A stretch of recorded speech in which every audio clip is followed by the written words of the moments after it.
अस्सलामुअलैकुम वरहमतुल्लाहि वबरकातुहू। बच्चों, आज हम पढ़ेंगे माहौलियात हिस्सा दुआम में छत्रपति शिवाजी।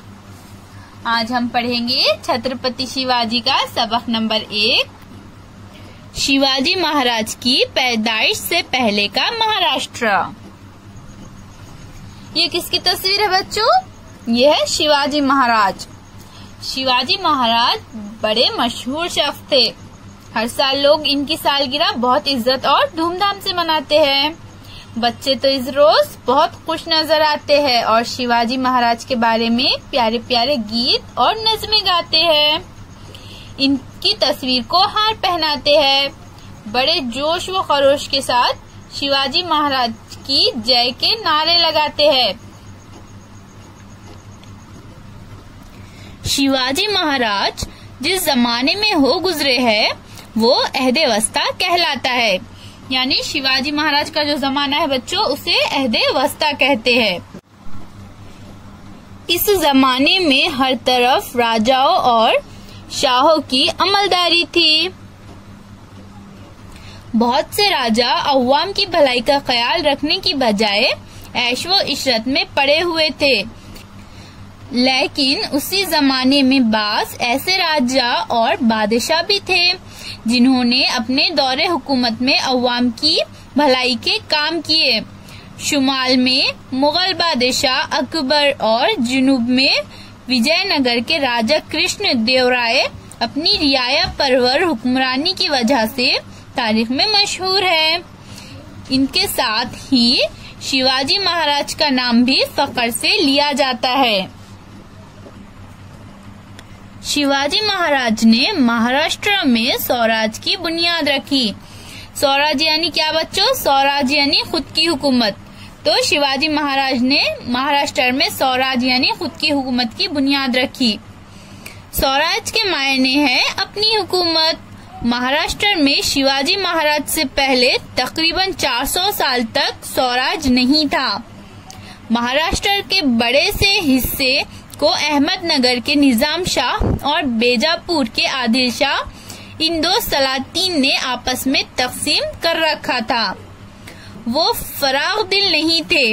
इनके दौर में रियाया पर ज्यादती होती थी। फराग दिल यानी क्या बच्चों? फराग दिल यानी उनका दिल बड़ा नहीं था, वो बहुत छोटी सोच के थे। इसलिए इनके दौर में रियाया पर ज्यादती होती थी। दोनों में नाइत्तेफाकी थी। इनमें अक्सर लड़ाइयाँ होती थी जिसकी वजह से रियाया परेशान रहती थी। लोग खुशहाल ना थे। लोगों को खुलेआम जश्न मनाने और मजहबी रस्म व रिवाज की आजादी ना थी। ना इन्हें पेट भर अनाज मैसर होता और ना ही रहने के लिए इनके पास महफूज मकान थे। हर जगह नाइंसाफी का दौर था।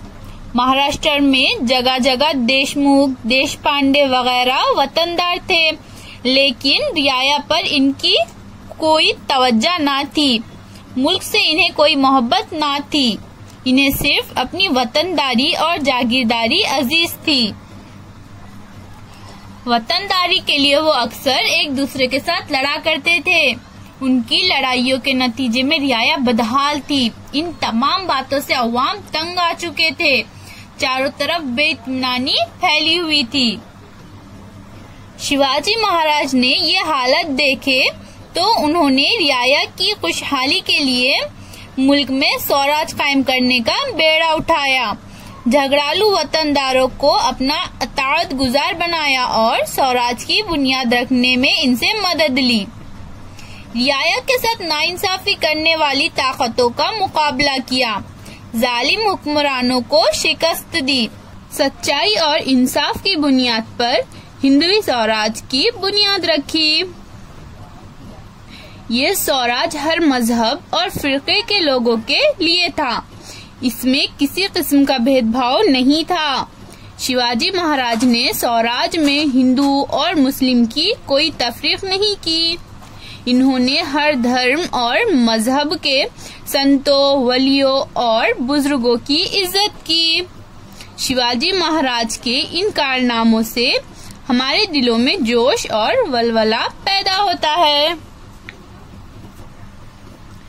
शिवाजी महाराज से तकरीबन 300-400 साल पहले महाराष्ट्र में कई संत हो गुजरे हैं।